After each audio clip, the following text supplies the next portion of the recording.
You're listening to Let's Stay Together Anime Break, the sub-series of Let's Stay Together where we talk about the 2019 anime Fruits Basket in 2021. I'm Ellen. And I'm Kayla. I forgot that I needed to do one more cue for you. Today we're discussing the final season, episode 6, which was called It Was So Foolish. Rude. Yeah, so cruel. Not really. I mean, it's better than saying she's stupid or whatever, which is what it was translated as in the manga in the first part of what he says. But yeah, we're doing our summary, spoiler-free discussion, spoiler discussion of the music like we always do. And this time, this episode covered a lot of content, shockingly, in whatever, 25 minutes or however long these are. And it covered parts of chapters 107 to 109 and most of 114. I think all of 114. Yeah, a lot. It covered a lot, is what I'm saying. And therefore, let me consult one of the 3 volumes I have out right now. There's a lot going on in some of these episodes. The last one also had a lot of like bits from multiple places. Actually, both the last 2 episodes, the one about Rin and the one about Momiji, kind of pulled a lot of content from multiple places. Yeah, I've had volumes 18 through 20 out for like the last 2 weeks. So. When I wanted to check this, I just pulled out the whole stack from 17 to 23. I had just checked all of them because I guess I only needed up to like 22, but so anyway, there was quite a lot of content. And therefore, we covered this in many episodes of our podcast, which was episode 54, which was called A Room as Quiet as the Edge of the World, 55, which was called Small Changes and Chances, and episode 58, which was called I Need to Be Brave. And I think there's some scenes in like some of the chapters that haven't been covered, which would be kind of spoilery. I think that's in episode 55, I want to say. 58 was fine. That had everything from 114. And then I think we covered everything in 54 because it was like 106 and 107. And I think 106 had all the Rin stuff. That's why it's called A Room as Quiet as the Edge of the World. So anyway, if you're looking for some more content, I guess, well, what you should do is read the manga. I don't know why you're still here. Why aren't you reading the manga right now? So there's a lot. Anyway, we'll talk about it, I'm sure. I hope so. Anyway, thanks for listening. See you next time. It's like, wow, that was our shortest episode yet. So efficient. So this episode opened at Shishou's house. Rin's out of the hospital and Tohru's come to see her. Yuki and Haru are there visiting too. And Haru thinks, good for you. You must be so happy that you're such good friends that she worries about you. Good for you. Meanwhile, Tohru struggles not to cry, and Rin eventually shouts, don't cry! And Tohru's like, okay! Shishou joins the kids, bringing snacks, and he says that he doesn't often hear Rin shouting like that. Sorry, I just thought like, you kids keep me young. I'm not a regular dad. I'm a cool dad. Who wants a hump day snack? I can't unsee it. He did bring them snacks, so... The snack is the same as the snack that's offered at Kyoko's grave, I guess, in case anyone cares on a sadder note, I noticed.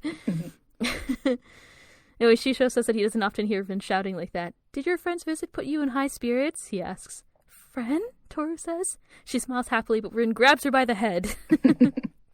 They get along, huh? Shishou says. Yep, Haru says. But the violence isn't okay, Yuki shouts.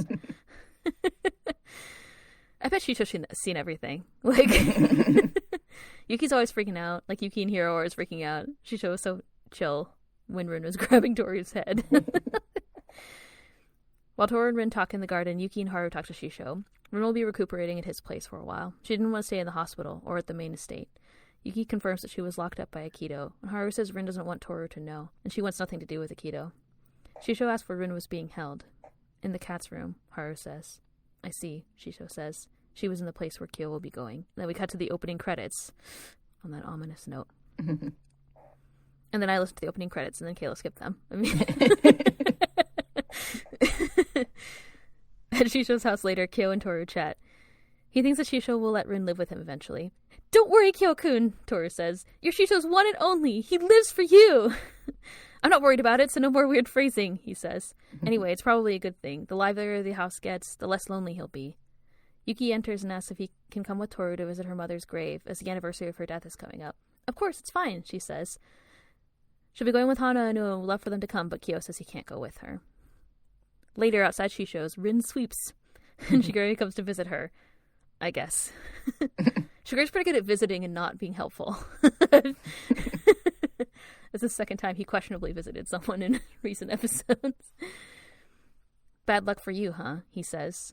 Not only did you not find a way to break the curse, but I hear something pretty bad happened to you. Ren-san was going to tell me the way, Rin says. She lied, Shigure says. Ren-san doesn't know how to break the curse. Smart Money says that she was using you as a pawn in her feud with Akito-san. You're lying, Rin says. I won't tell you to trust me, but I know Ren-san better than you. We're close. Very close. Rin, you know what? The Zodiac curse will break on its own eventually. You don't have to work yourself to death over it. The bonds from the past are already fraying. We'll be free eventually. We're the generation invited to the final banquet. When is eventually? Tohru asks, having just arrived during their conversation. Is it years or decades from now? That's not good enough. It has to break by next spring, or Kyoko will. She asked if Shigure knew all along the curse would break. Of course he didn't, but he sensed the end might be coming soon. This is the first time that all the Zodiac spirits have been reborn at the same time. All the attendants of the main house were excited about it, but he thinks it signals the end, a final banquet. And then, Kureno-kun's curse broke without him or anyone else even trying, Shigure says. I'll put it simply. Kureno-kun isn't one of us anymore. Shigure says that Kureno also thinks the end is near. Tiny changes and catalysts build up, and the whole thing moves. Of course, as it stands, Kyoko will still be locked up. Tohru is shocked to hear him say this. He continues. Yes, we know. We know exactly what will happen to him in the very near future. But we won't do or say anything. Why? Tohru asks. Because that's the cat's role, he says. We Zodiac members are monsters, but when we look at him, we can think, at least I'm not him. The cat is a gift to us, an other for us to exclude. Tohru starts to cry. She steps forward and shoves Shigure's chest. Are you mad at me? He asks, and she shakes her head. You said eventually isn't good enough, he says. Do you want to save Kyo? Is Kyo your... But before he can finish the sentence, she backs up and runs away. Out on the streets. Tohru remembers Rin asking her what's most important to her. At the time, she couldn't answer. She should have said her mother without thinking, but couldn't. What came to her mind was Kyo. Why, she wonders. I swore to myself so firmly that day. She remembers the day that she moved out of her apartment that she shared with her mother. She stands in a room surrounded by boxes. Her grandfather asks if there's anything else that she needs to pack. I could feel her disappearing, Tohru thinks. As things are slowly removed until the apartment is bare, an image of her mother sitting and smiling in the apartment dissipates as well. She'd been there so recently. She was sitting there and smiling like always, but I could feel her slowly disappearing. Let's go, Kyoko-san, her grandfather says. Tohru cries. I swore to myself that I'd always put my mother first in my heart. I believe that if I kept loving her first, my memories and our promise would never fade, Tohru thinks. We see her kneeling and sobbing beside her mother's body at the hospital. Always together, she thinks. Because if I didn't believe that, I'd collapse. And yet, it's so wrong, but she's going far away. Tohru remembers her mother leaving the morning of the accident. Tohru, Kyo says in the present, snapping her out of her memories, and he asks her why she's crying. I don't know what to do, she says, sobbing. At times like this, you should just do nothing. Wait until you need to do something, and then do it. Until then, he says, patting her head, it's okay to cry. I'm sorry, she thinks. I want to stay here just a little longer, because eventually I really will have to do something, and I think I know what I'll let go of when the time comes. On another day, at the cemetery, Kyo runs into Tohru's grandfather. You're that boy, Grandpa Honda says. I remember your orange hair. Kyo remembers him too, and he asks why he's sitting there. Tohru's grandpa has thrown out his back again and is waiting for a ride. Kyo asks if he's okay, and he says he's fine. He asks if Kyo has come to visit Kyoko and thanks him. Is Tohru-san doing well? Grandpa Honda asks. Kyo asks if he always calls Tohru Kyoko. He says that he does. Isn't that kind of messed up? Kyo says. It is, Grandpa Honda says. But I wanted to keep her alive. I wanted to show her proof that Kyoko-san existed in any way that I could. Because she looked like she was ready to break forever without that. Do you know why Tohru-san talks the way she does? He asks Kyo. He says that he doesn't. Tohru's grandpa says that she is copying Katsuya, her father. During Katsuya's funeral, some no-good relatives said some no-good things about Tohru, he says. She didn't look like Katsuya at all. Maybe she's another man's child. She'll be no comfort at all. Maybe they thought that she wouldn't understand because she was young. Kyo remembers his mother's funeral and his father yelling at him. Idiots, Grandpa Honda says. Children absolutely understand what adults say. Meanwhile, back at Shishou's house, Kagura hides because Tohru has come to visit Rin, and Kagura can't face her yet. After Shishou greets Tohru and she heads to Rin's room, he talks to Kagura as she destroys his wall. If she just get together with Kyoko already, I could stop wavering, Kagura shouts. She loves Kyo, Shishou asks, and Kagura is like, why wouldn't she? That's not even a question. Anyway, I know he loves her. Shishou looks concerned rather than happy. Kagura asks if he's not happy about it. He's worried. Does Tohru really love Kyo for who he is, or is it just pity? In Rin's room, Rin asks why Tohru came to see her. Tohru says that she rudely ran away last time and it's been a few days. Never mind that, Rin says. But why Kyo? He's the cat, you know. Do you pity him? In another room, Shishou explains to Kagura that the previous cat had a companion who cared for him, was at his deathbed and even bore his child. One day someone asked her, how are you able to do so much for the cat? Wouldn't you feel sorry for the poor thing? The woman says in a memory. Shishou says that perhaps that's a lovely sentiment, and maybe it was better than his grandfather being alone, but still.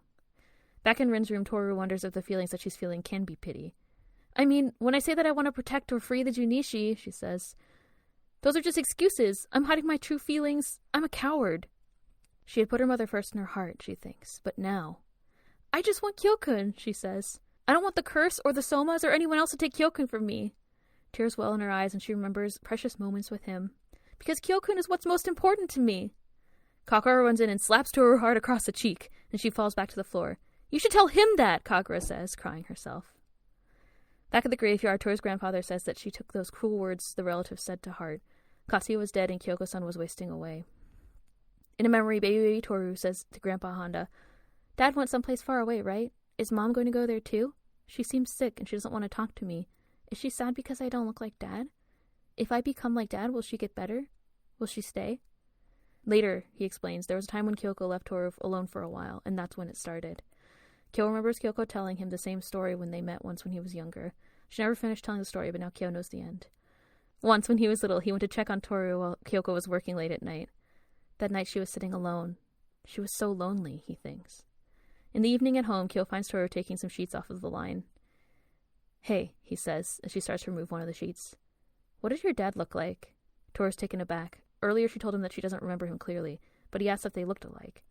Well, not our faces, but people say my polite way of speaking is a lot like his. Even Mom said it was very similar. Oh, Kyo says. That probably made her happy. Tohru steps back behind the sheet, her face now hidden. I lied, she says. I'm not like him at all. She clutches at the sheet hanging in front of her.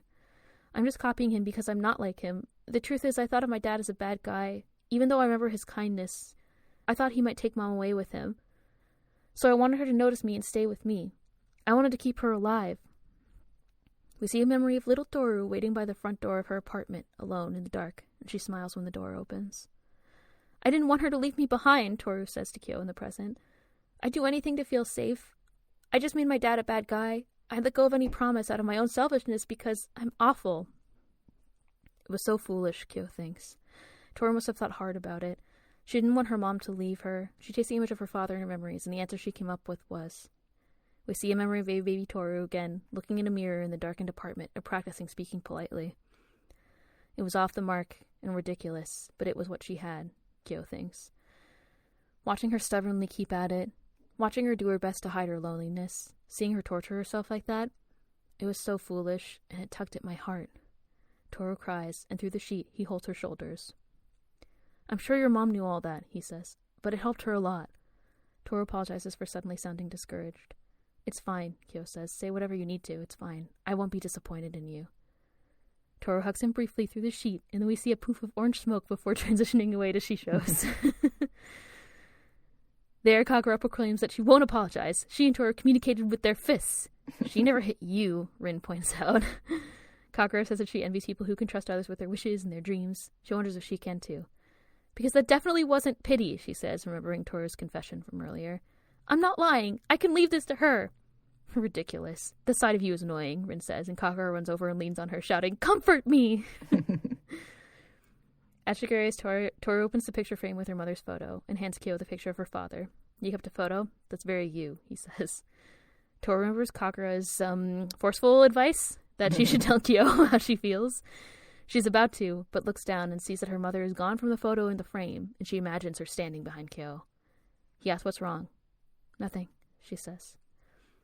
Kyo notices the hat on her shelf and suddenly remembers standing above Tohru's mother in a pool of blood. I remember, he thinks, stepping back in the memory, tracking blood with his shoe. I'll never forgive you, he imagines a bloody Kyoko saying. In the present, he panics and drops the photo of her dad. Tohru drops a photo of her mother cracking the glass. She asks him what's wrong. Now remember, Kyo thinks. We cut to black, and we hear Kyoko again say, I'll never forgive you, and then cut to the credits. Dun dun dun.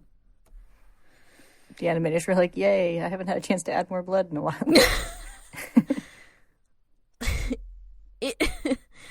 We know that Tohru's mom died in an accident. We know that she died in a car accident. That's in the very first episode. Mm-hmm. And, like, I think we know by now that Kyo is there. Because didn't he had dreams about her before, I thought. Mm-hmm. Maybe it wasn't super clear, but I felt like they had already alluded to the fact that he was there previously, but I could be wrong. I could be not remembering. Yeah, I think it hasn't been, like, clearly stated, but I think you could, like, come to that conclusion fairly easily. Yeah.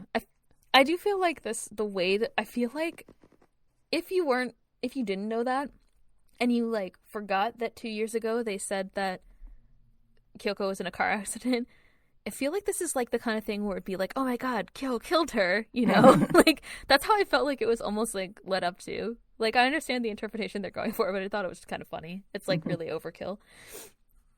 And the way that he's like freaking out and standing there. Although I think if you saw someone get hit by a car, you'd be freaking out too. Yeah. Just saying. Literally that close, if that's literally what it was like, the way that he's standing. Yeah, the blood on the shoe made me like really go like, ew. Yeah, it was kind of a lot.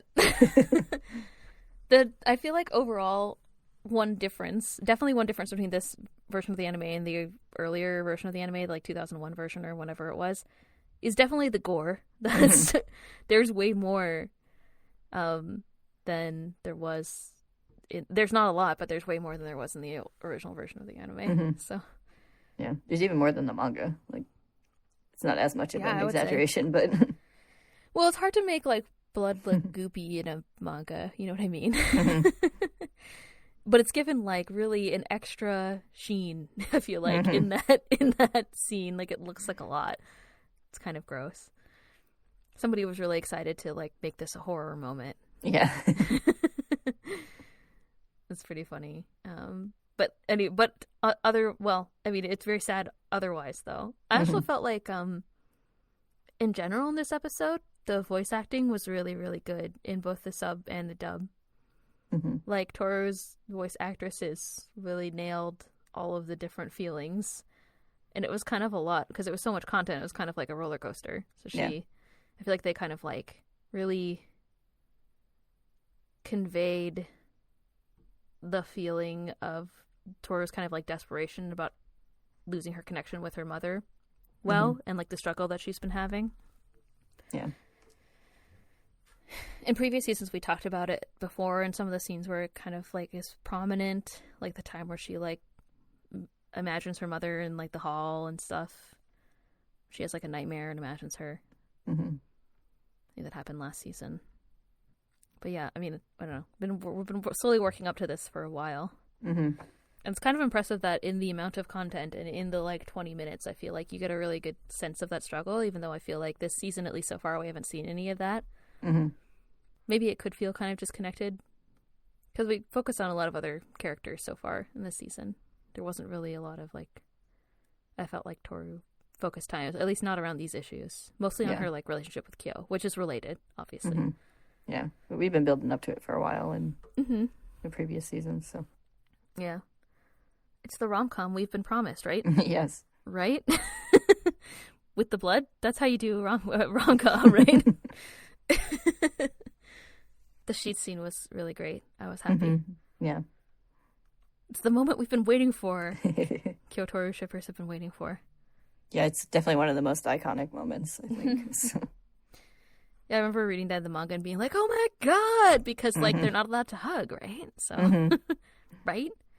There is, like, a little sketch.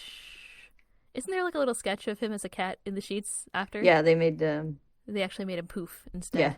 Yeah. Yeah, it was just, like, a little gag sketch. It's like he transformed anyway. Yeah. As they're, like, holding cat. Maybe Kyo he looks was annoyed, but maybe he was too emotionally distraught from being able to hug. yeah, I just thought, 'cause overwhelmed. yeah, like when Yuki fainted that one time that Tohru said his name or whatever when he was as a little rat. You know what I'm talking about. Can we talk about Kagura? I also always enjoyed Kagura slapping Tohru. In the manga, she slaps Tohru so hard that she hits her head on the wall and then like faints. It's a much bigger situation than in the anime, so I think it's probably good that they downplayed it, but yeah, since it they're doesn't matter. combining it with other events, it would have Yes. taken too long to focus on that. I did miss the bit where like Rin freaks out at her about it, and they have like their little moment together too. But yeah, it's not. I guess that's. But not it would have felt out of place in this episode. The focus is on Kyo and Tohru. Yeah. So even though Rin and Kagura are tangentially involved, having them have their own moment is good character development for them, but not essential in this episode. So there were some. I mentioned there was like a couple chapters. Well, I mentioned all the chapters that were included, but there were some scenes that were not included from some of them. Like one of them was like some Haru and Rin scenes, for example. So. Like, again, if the focus is on Kyo and Tohru, then I guess removing those keeps the theme tighter or the character focus tighter. Yeah, I feel like you can get away with more, like, tangential stuff in a written medium, like a manga, than you can in, like, a TV episode, because I feel like TV episodes feel like they have to be tighter than a manga chapter does, like, thematically. Yeah, I think you want it to have a theme, like a stronger theme. I guess I'm not sure why that is, but it just like know. It's like I've read lots of like manga and Western comics where it's like you can kind of go all over the place they're all kind of the same. Visit with different characters, and it feels fine. But like if you were jumping all over the place in a TV show, it feels kind of off. So I think like maybe it's because of the way they're like super serially published. Like obviously TV is serially released also, but like you have like 2 weeks or like it could be. I mean, you're saying that the Fullmetal Alchemist chapters were released once a month, right?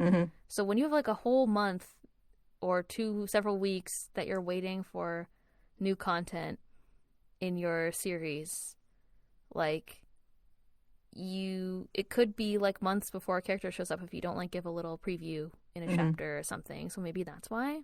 Yeah, it's definitely like more accepted, I guess. Yeah, it also feels like I think. Like an episode of a TV show, it feels like a more discrete unit of entertainment. Yeah. Like it feels like it has to stand alone more on its own. Whereas like, as you're like reading a comic book, it's like they feel more like sections of one large story. Yeah. Like more like a mini series than a TV show kind of thing where they just kind of continue into each other rather than having to be like, there's a beginning, middle, and end of this episode. And also that has to fit into the beginning, middle, and end of the overall series. Yeah, like sometimes the chapters have like a beginning, middle, and end arc, but sometimes they lead directly into something else. And like usually the story overall has an overall beginning, middle, and end. Yeah. You know, that's well defined, but like every individual part may not. It does seem to be like more expected or accepted in the like comic book or serially written visual medium that's not TV. Yeah. And it's the same kind of thing with books where it's like, yeah, like an individual chapter of a book doesn't necessarily stand on its own. It's like they can go right into each other and stuff. That's why a lot of times it feels better to have a book adapted into a miniseries than to a movie or TV show. I think. But yeah, this is why you have to change things when you're adapting between mediums, because different mediums just don't read the same way when you're experiencing them. For sure. And like not every single element of the story is essential to getting the main point across. Like we didn't need the Haru and Rin scene. We know that they're cool. Like it's fine. We don't know. However, we don't know what's been happening with Kyo and Tohru for a couple episodes, so we need to have focus on them because based on what you and I know about, and whoever's listening who's read all the manga knows, like I feel like their relationship is very heavily focused on at the end of the series. So we're kind of just moving into that part of the series. Yeah. It seems like at this point in the anime. So cutting out some of the other scenes of characters who we know are like cool. It's fine. I think. Yeah. A lot of people had issues with this adaptation Specifically the part at the end, like the part that I was the horror part, where Kyo's like freaking out and he's like, I remember. I think some people's issues were with the fact that it's like almost they're like they were trying to make it seem like Kyo just remembered what happened, but like we said, they already built up this to this point. Like, he does remember what happened. We know that. Yeah, he even says in that scene, he said like, I had put it away. Like, it's like he was trying. He suppressed it. Yeah, he was trying not to think about it, but now it's being like forced to the forefront of his mind again. It's unavoidable because he's with her daughter. Yeah. And it's the anniversary of her death and whatnot. So. Yeah. We know that obviously that impacted Tohru a lot, but I don't think we've really seen how much that impacted Kyo at the time yet in the story. So maybe all of that's interrelated. But yeah. Yeah. We have had bits of like the fact that he's uncomfortable in front of her grave, like in previous episodes. In this, that's right. Hana was like, "Why do you feel regrets at the grave?" Yes, that's exactly what she said. Yeah. I think if Hana wasn't Japanese, she probably would say stuff like that. Just saying. What are these feelings of regrets that you have? She's like a huge manga nerd. She has like a whole collections of manga. They showed in her when the fangirls went to her house, I thought. Yeah, and she read Shigure's romance novels.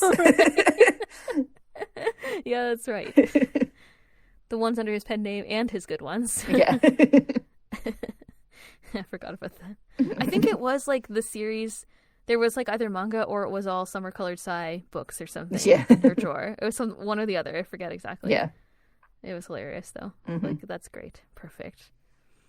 Anyway, yeah, she pointed out that he had regretful feelings in front of her grave, not sad feelings or, sympathy or whatever. Any of the other things you would feel at visiting a friend's mom's grave. But yeah, all that's kind of tied into the fact that he was definitely at the accident. I don't think we know more at this point about how he was involved or why he would have regrets or whatever. I don't know. I think he would be bloodier if he was involved in directly killing her. Murder. He killed her and he just remembered. Yeah. Unless he just kicked her to death with that one shoe.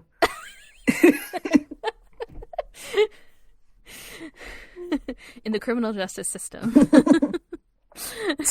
Some kicking deaths are especially heinous. These are their stories. It's like kicking victims unit. We turned something sad into something funny. Hey, if you're just joining us for this episode, I thought people know by now. Don't they know us? Don't you know us? Yeah, it's like this is the tone. This is who we are. We can't actually be serious for more than 2 minutes, especially about something like this. Something sad and horrific. Well, we spend the actual watching of the episode crying, and then we turn it into laughs. Oh no. It was really sad.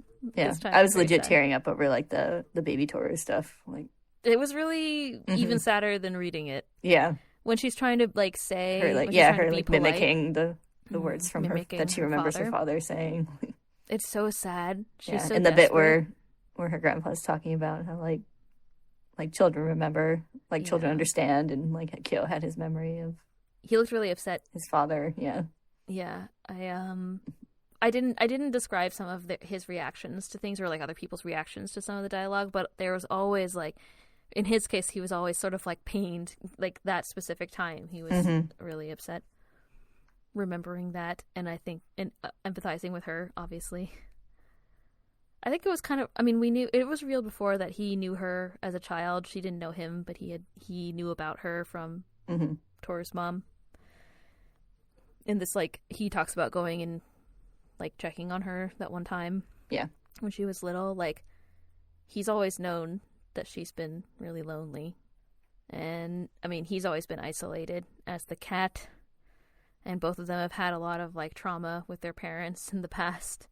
So obviously they can relate to each other. And I don't think we've seen that a lot from Kyo's side yet. We usually see that from like Tohru's side about him, right? I feel like Kyo's really opened up to his feelings more Like, I mean, remember, like, this was the stupid kid who jumped through the roof and, like, tried to punch Yuki in the face in the, like, first episode. Like, he didn't want anything to do with her. Now he's all like, she lost her dad, and then she didn't want to lose her mom, and now I'm sad, you know? Yeah. What are these feelings of sympathy? Yeah. Not that he didn't think that. But I guess, like, the thing that we saw previously with Kyo is he was dealing with all his own problems and his own feelings, and whatever. Now he can be more supportive of her. Yeah. Yeah, like, at the beginning of the series, it was a lot of, like, Tohru supporting him, but he's come far enough that he can support her, too. Though he's still got a lot of stuff to deal with, obviously. Yeah, I mean, did you see his flashback? There was blood everywhere. See, that's the jokes. There it is again. Well, plus this. So one part of this episode that I'm not going to say it's glossed over, but it's just like lumped in with everything else is this looming like idea that he's going to be locked up.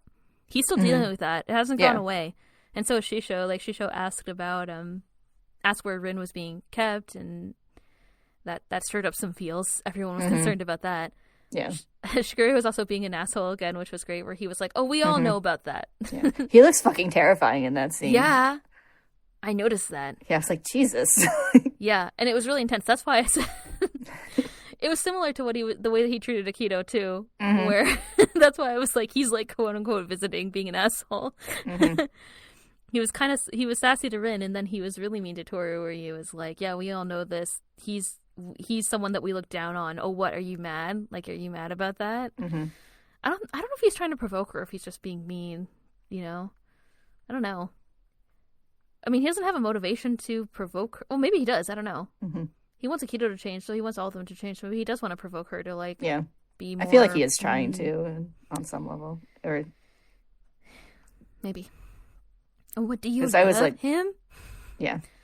Yeah, like, I was like the moment when, like she shoves him, and he, like, grabs her hand and is like, are you mad at me? Like, he sounds kind of genuine. Like, when he's, like, he kind of calms down and is like, are you mad at me? And then, like, asks her, like, what she's going to do. I don't think he expected that. I stated before when we talked about, you know, Kyo and Tohru as like a couple in the manga episodes and that Shigure invited her into the house. I don't think that he expected any of this to happen. I think Shigure had schemes to, like that we've talked a lot of times about how the Junichi are super isolated. That Akito wants them to be on purpose, and we know Shigure wants Akito to change and to let people, you know, not be cursed, but just like he wants Akito to himself, I guess. Yeah, he wants her to stop like clinging so desperately to the bond she has with everyone, with the Zodiac. So bringing someone into the mix that's not in the family, I guess his goal was to help that change happen. Yeah, I think he was hoping to stir things up a little, but I don't think he expected like Tohru to become like so deeply emotionally involved. Didn't he once say like, sorry for getting you involved with this family, like a couple episodes ago? I forget. It's like, you're not sorry. Don't lie to me. I mean, maybe he is, but I don't know. Yeah, maybe he is trying to provoke her. I mean, he did a good job because she did the thing where she shoved him. So that's her way of being mad. You know, Tohru and Shigure have an understanding with their fists. Yes. That scene was changed a little bit too, since it kind of combines two adjacent scenes into one, basically. I was just about to say the same thing, because also the part he says this basically, like, she's like, or Kyoko will, and then she runs away in the manga, and then he finds her later separately and tells her all the other stuff that was said in like the second part of the scene. So like in the manga, I guess he didn't say that Kureno. Did he say that Kureno wasn't cursed to Rin? He must have. No, he didn't. He said it. Okay, he said it just to Tohru. I kind of like being like, wait, what? But then it goes back into the conversation. The conversation was a little bit weird, but yes, So yeah, he didn't say those things in front of Rin in the second part of the conversation. He didn't say it in front of Rin in the manga. He only said it to Tohru. So yeah, I did kind of like Rin being there for the moment where he's talking about how like they all know what's going to happen to Kyo and won't do anything, because she gives this kind of like slightly guilty look. Grimaced. Yeah, yeah. And they all, I mean, we saw them, that's kind of idea started last time. No, we talked about how we wished it had started last time, because we wished that they had brought it up in the Momiji part, because Momiji said something similar to Kyo, but they changed the dialogue where he was like, I'm not giving up on the cat anymore. And the part where Hiro is like, what? She can't be in love with the cat. He's the cat for crap. Like, you know?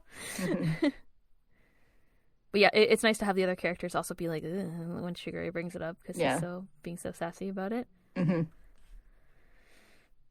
it's like Shigure is an asshole all the time, but sometimes he's kind of in a like you're right, but you shouldn't say it kind of way. Like... Just like Hiro, except not, because Hiro's a good boy and Shigure is kind of an asshole. Yeah. I mean, he is trying to change things. He's just really fed up. Yeah. I still don't agree, but that's fine. I don't have to. It's a TV show, guys. Yeah. Anyway, I guess this is like closure for Kagura. She hasn't been around for like a long time. She was even saying, nice to see her again. Yeah, I liked her destroying Shishou's house. Yeah, well, Shishou just calmly smiles in the background. I'm sure it's not the first time that happened to his house. But I guess this is kind of like closure for her. There was an episode last season where she, Kyo was like, I can't, like, whatever. Not that they were really dating, little, but like, he not date, not break up date. Yeah. I do like that she always repairs her own damage, though. Like, you see her in the scene, like, working on the wall later. Unlike some people. I'm trying to think of who. Well, Kyo just, like, he just, like, taped some paper up on the roof. I wonder, it was like, call a professional if you care. Yeah. It's like, you call a professional, you did it. Yeah. Shigure was like, I'll call the professional. Yeah. I'm the quote-unquote adult here. Yeah. Kagura was like, even at this time, it's been like who knows how long, you know, in real time since that happened with Kyo. But she was like, I still can't face her. What if she just pities him? And later she was like, those feelings aren't pity. I'm fine with this. Yeah. Essentially. I've always liked the little, like, sort of understanding that Tohru has, though, about the situation also. Where, like, you can see her, like, she sees, like, Kagura hiding from her. And kind of this little, like, sort of resigned smile to herself. Like, she kind of knows what's going on there. Yeah. And, like, awkward. Yeah. And since they cut out her, like, being actually injured by Kagura, they don't have the bit where, like, at the end where she's like, well, I won't apologize either, which is cute. But yeah. And and Kyo picked her up and walked her home, which was important, but they had the same discussion outside. Like, the scene that they have outside where after Tohru runs away, after Shigure talks to her, is adapted from that part, I think. Where he's like, because he's like, why did you fight? And she's just like, I just don't know what to do. And he's like, do nothing. Yeah. I'm pretty sure it's adapted from that part. I think it's from that part, but it's like since Shigure like ran after her. So they were both on the street, and then like Kyo just finds them and is like, what are you doing to make Tohru cry? How dare you, he says. And like Shigure lies about them like her having a fight with Rin. And so like and then like later on they have the Kagura thing. But it's kind of a similar conversation, so Right. The point is he was nice. That's all. And that was covered in the episode, so yeah, I did like Shigure kind of like being like, oh, they had a fight. It definitely wasn't me. I didn't make Tohru cry. Please don't punch me. Yeah. I definitely wasn't being a dick about how you're going to be confined. I like Tohru and Rin's friendship. I like that Shishou called them out. Yeah. And Haru was like, how nice that you have a friend. How nice, in the background. In that scene. But, I mean, I think it's true that they're friends. Tohru accidentally kind of said how she feels in front of Shigure and Rin. But she did literally say to Rin that Kyo was the most important person to her and whatever. So Rin heard it first, is what I'm saying. Yeah. That's how you know you're best friends, right? And you tell your friends about your crush, right? And how you had loved your mother first in your heart. And now you care more about your crush, right? That's normal, right? Yes. It's normal as far as Rin knows. Oh. Rin doesn't have any friends, and she doesn't have any parents, so I don't know. Just like sketchy mother figures. She's like, this seems right. Yeah. I don't think she would admit that they're friends either, so... Mm-hmm. I think I said before, like, Tohru thinks they're friends. Yeah. Tohru is so happy that Shishou is like, oh, your friend is here. Mm-hmm. She's all smiley. It's really funny. It's very cute. I think you've lost the ability to deny that you're friends with someone when you've, like, sobbed on their lap, so... For hours? Yes. Yeah. That's true. That's true.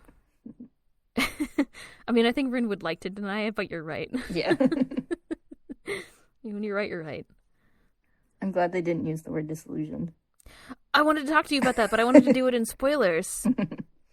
Save it for spoilers. I will just say that I like the translation they chose, because I've never really liked disillusioned. I know people are attached to it, but... It's such a weird word, though. Yeah. Like, disillusionment? Mm-hmm. It is literally, like, the translation of that word, but yeah. I mean, it's not... It's just a thing that people don't say that. Yeah. Like, I don't know, you know? Especially not, like, teenage boys.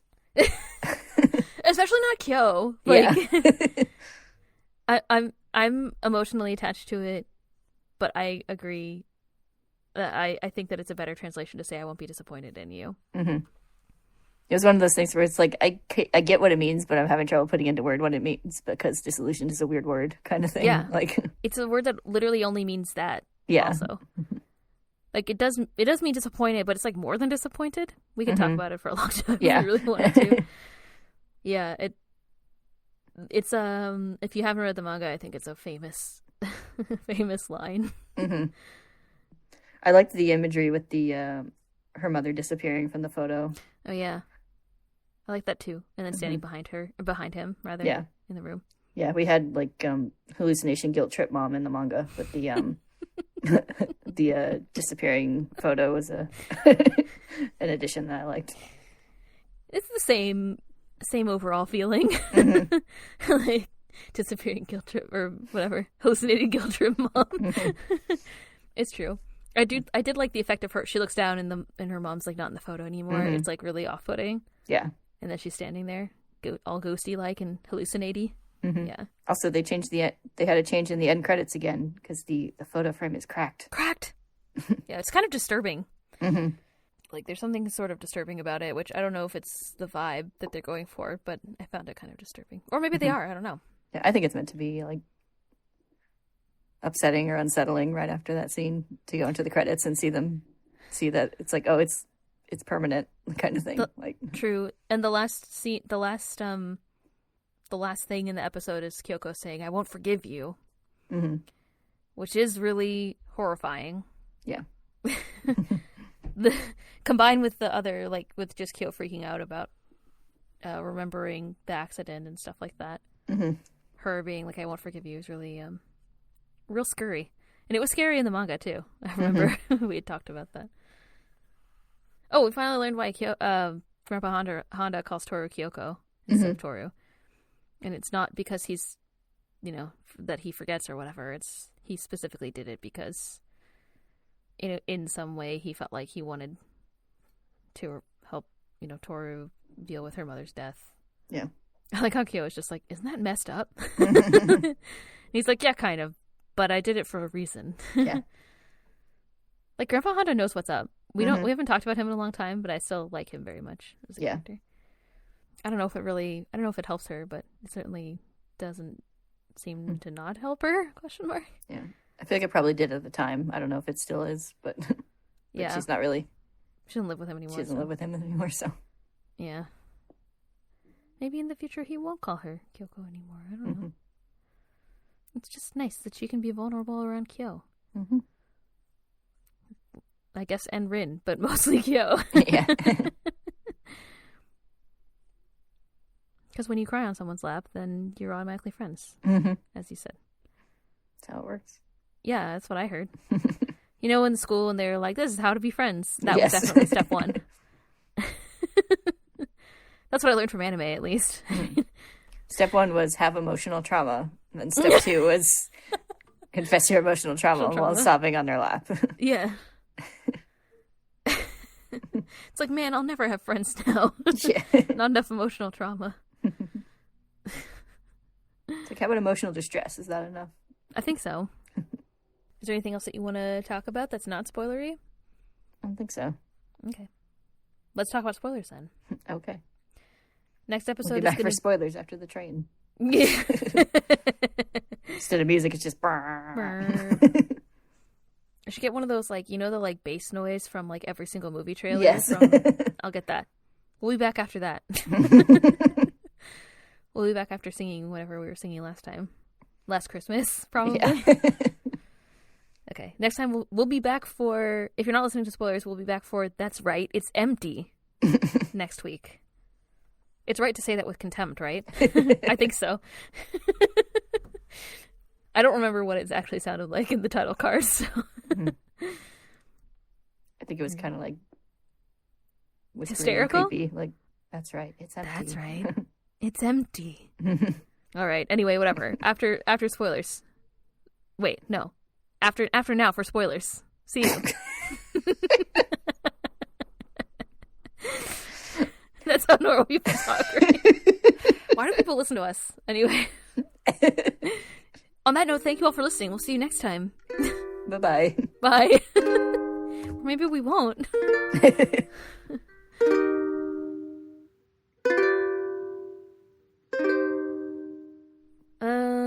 So we're back to talk about spoilers. Yeah. Yeah. I agree with you that not using disillusioned is a better choice. Mm-hmm. Because then later he's like, I'm disillusioned. And you're like, it kind of takes you out of the moment, doesn't it? Yeah.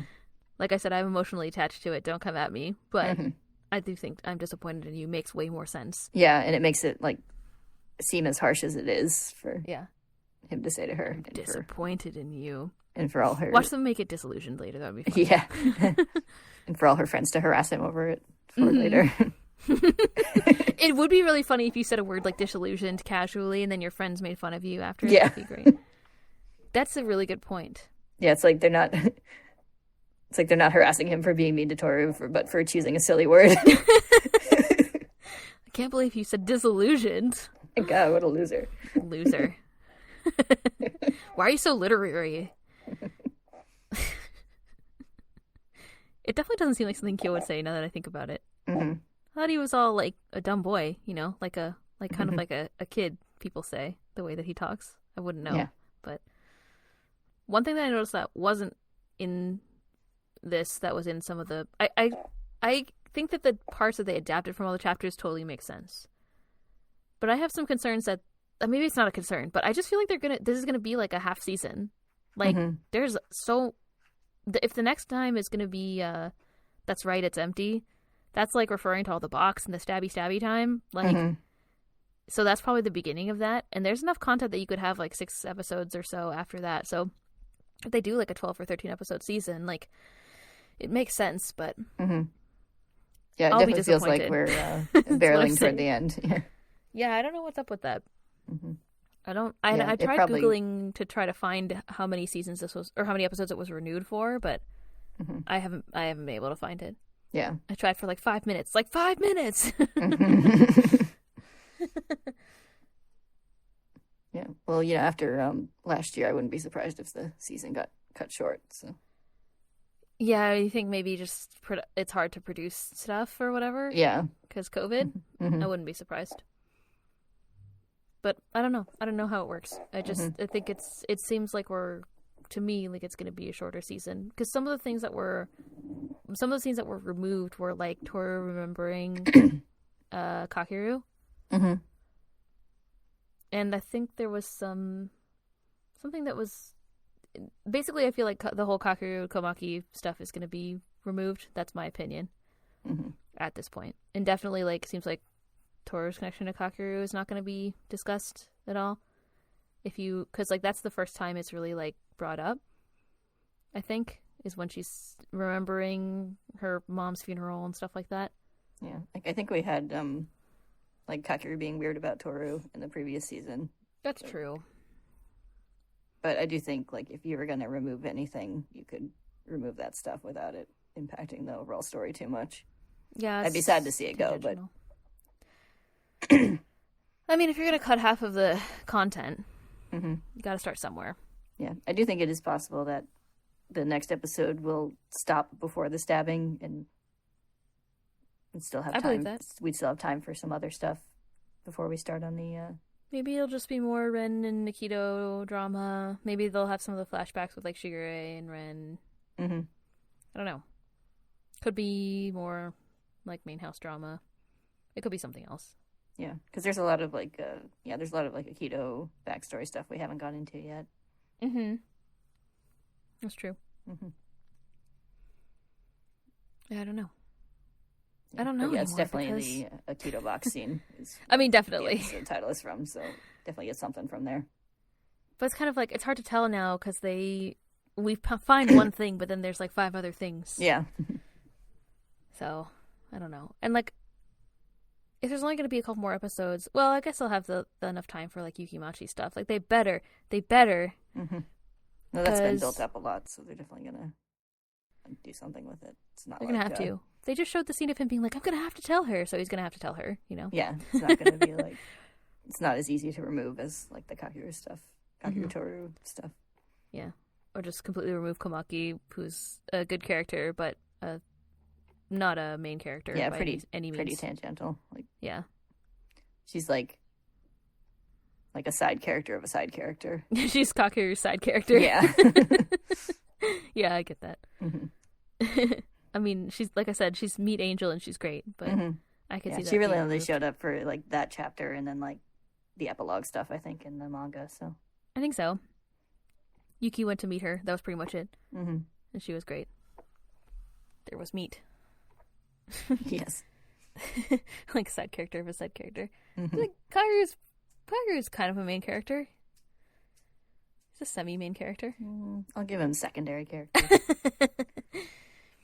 Wow, that's strong from you, because I know that you love him in your heart, so... Like, he's a main character in my heart, but... I guess the real, like, main characters are, like, Tohru, Yuki, and Kyo, for the most part. There's a lot of characters that have a lot of, I don't know, like, screen time, for lack of a better word, but... Yeah. Not so much Kakeru and Machi. Yeah, I have trouble categorizing some characters, too, whereas, like, they don't show up for a long time, but then they're pretty important when they do show up. Yeah, like Momiji. Like, he was gone for, like, well, I mean, like, a long time. I mean, characters that, like, weren't introduced for a long time, like Kakeru, because it's, like... True. It's like he wasn't introduced until, like, halfway through the series. And then, like, he's so a pretty important character Yuki. once he's introduced, but it's like, can he still be considered a major character if he wasn't there for half the series? Yeah, I don't know. Weird. Yeah, it's something I think about when, like... Yeah, I don't know. It's like if you really have to draw a line, it's like Tohru, Yuki, and Kyo, but then there's like definitely a the main bunch of secondary characters. Yeah, there's a lot that I would and then qualify as secondary, and then there's like Komaki and like President Decay and Motoko and like and then now I think there's even like there. a step between that. Like I don't think Haru's even a secondary character. Yeah, not really. He's also important, but he's kind of like in a lot of background stuff. But like he's important in Rin's arc, for example. I would say. Like I think you got your main characters. You got your secondary characters, and you got your side characters. Then you have your Harus, no. And then you got your like incidentals, exploding characters. Yes, yeah. It's my pyramid hierarchy of character importance. I understand. I can get behind this. Mm-hmm. And there's some I think that hover on the lines, or maybe move up and down the pyramid depending on the part of the story. Yeah, but Haru's a good character. He's just not really in a lot of scenes. He's kind of like in the background. He's not super prominent. Like, same with like Ritsu. Ritsu's there for like he's got like a couple of chapters dedicated to him, and then like he shows up sometimes in the background in between for like a scene or two, but not as important as someone like Kisa. Kisa only has her one thing, and then she's like there and making progress, but. I don't know. And I would say Hiro is kind of like that too. Like he's involved in more stuff because he was involved with Rin and stuff like that. But yeah, but I'd say like I think Shigure is definitely a secondary character. He's there all the time and does a lot of important stuff with a lot of different characters. Yeah. Yeah, he's there being a jerk. Yeah, to literally everybody. Especially Akito and Tohru. Yeah. Especially Akito. Mostly to Akito. Yeah, it's true. Yeah, that's our tangent on main versus what you signed up for, right? characters. So. I don't know. It's hard to talk about spoilers sometimes because it's like the rest of the series. That's what's coming next. And now I feel like most of our spoiler stuff is talking about like what we think the next episode's going to be based off of the title. And like we know it's going to be something about Akito, but I don't know. I don't know what else will. It's hard to tell now. Now I'm like throwing off my game because they bring so much stuff in, and it's like they were just going like 2 by 2 through all the chapters until like this season. So I sound like I'm mad, but I'm not mad. I'm scared. I don't think. I wonder, like, is there anything that you would be really upset if they didn't adapt? That you think they won't adapt? I don't know. I do like the Kakeru. How did I say his name? The Kakeru. The Kakeru Tohru connection. Yeah, I do too. It's just definitely like not necessary at all. Really. Yeah. Like it's about Kakeru. It's not about Tohru. So if you're, it's somewhat important to Kakeru and Yuki's relationship because it reveals that like Kakeru is like sees Yuki as like his his like empathy role model. Such a big deal. Yuki's his papa. Yeah. He's teaching him to be a good how to people. He's teaching him how to people because now Yuki knows how to people, so he's an expert. Yeah, Kakeru taught him how to be a jerk, and Yuki taught Kakeru how to be nice. We're different as can be. That's funny. It would be nice. It's just not. Yeah, it's definitely not. It's not necessary. Vital to the rest of the story. Vital. Kamaki shows up and she breaks the curse. Yeah, with meat. In my fan fiction. She cooks a meat dish so amazing. Akito is like... that God decides to let everybody go. Wow. She's like, I can't... It was the banquet to end all banquets. Yeah, she's like, I can't deal with all these Zodiac people. They're distracting me from eating this meat. You guys can go. Get out of here. And they're all crying. Crying into their meat. Perfect. That's how it's going to end. Prediction set. Yes. I mean, there's Momiji's curse breaking. That was important. His arc is done now, except for him talking to Akito after, which they'll definitely have probably. Yeah. Like they'll definitely have. I hope they have all the Yuki Machi. Yeah, we got Hero's curse breaking, which I think will stay in there. Right, it'll have to because it's kind of like the trigger. Yeah, it kind of triggers Akito over the edge. Yeah, last bit, and plus you have you get the nice payoff from the baby. Then he can hug his sister. Yeah, the baby sister stuff. I'm screaming. And hug her, and it's sweet. It's great. I'm not crying. You're crying. I hope they have all the. There's like 2 big Yuki Machi scenes to come, I think, if I'm not mistaken. Because there's like them going to the shop and he gives her the little mogeta, or the big mogeta, or little mogeta, I forget, little mogeta. Yeah, that's something I feel might be cut, and I'll be a little sad, is the like Ayame shop stuff. It seems like, because they just kind of skipped over them in that one scene. So. Yeah. But then I hope they have the scene where, well, they have to have the scene where his curse breaks. I thought there was like another scene where she like brings him fertilizer. Yeah, so sorry, there's 3 scenes. There's 3 main scenes. That's toward the end. I think that's part of that scene, isn't it? So... I don't have the volume in front of me, but isn't I don't know. Hold on. Oh yeah, Uwen Coreno stuff. I guess that has to happen too. Oh yeah. Jesus, you have something to say? I'm holding him pretty close to the microphone right now. You laughing? No, she just meets him for like a date. She brings him fertilizer before. So first he brings her the tiny mogeta. Then she brings him fertilizer, and they meet in the subway, and then they hold hands and shit. It's like a mini confession.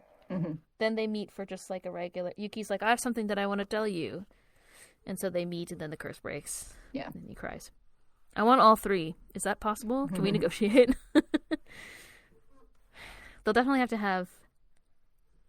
They'll definitely have to have the last one. Maybe they'll combine it together or something. I don't know.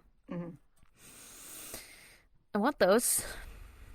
There's definitely not going to not have any of the Tohru stuff. Yeah. She's definitely going to have to go to the hospital and get stabbed and whatnot. Akito's gonna have to stab Kureno. Oh, I hope they bring back the good maid. Yeah. I even shouted her out before. Yeah, I feel like they put that scene of like Ayame and Mine at the beginning of that one episode so that they can kind of cover that and cut that longer scene. How dare the shop. So I guess we'll find out what happens. I'll be sad to see go, but again, not very relevant to the. It is not series, required for the overall ending of the series. What is required is Akito going all stabby, which I think is going to start happening soon, if not next episode. It's like, but how can Yuki and Machi develop their relationship without Mogeta? Mogeta is definitely a tertiary character. There's a whole background of Mogeta at the school or whatever, like in the costume at the culture festival. Therefore, Mogeta is a background character, right?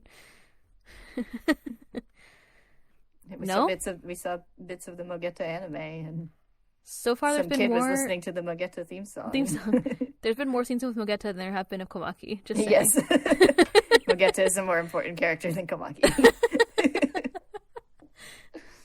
Well, I've said what Maybe I need to Mogeta say. will break the curse. Mogeta has powers. Didn't he? Wasn't the thing where it was like, oh, Mogeta, you need to overcome. Like Mogeta was like possessed or whatever. I can't remember what Mogeta exactly had it like is, an evil dark side. Yeah, and the kid is like, how come we know so much about Mogeta? Isn't it? Kid's like, come back to us, Mogeta. Get a hold of yourself, Mogeta. Mogeta's like, listen, I've been there, guys. Okay, you just gotta wrangle this thing. Mogeta suddenly has like Ryan Reynolds' voice, like in Detective Pikachu. It is Ryan Reynolds, right? Yes, yeah, it is. Okay. Mogeta suddenly speaks in Ryan Reynolds' voice. Listen. I was thinking he'd have just like a really deep, like lounge lizard voice. It's like, come on, guys. Get your shit together. I've seen it all. Me and Ari have been through everything together. Well, on this episode of Weird Fruit fanfic ideas. Vote for your favorite. Komaki breaks the curse with meat, or Mogeta breaks the curse with the deep voice and just with emotional knowledge. Yeah.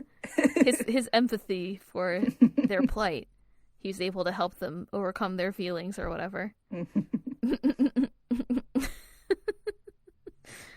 Okay, good. I don't have anything else important to say. Do you? No, I think we've covered everything important. Vote for your favorite. Will you write a Drabble if people actually vote?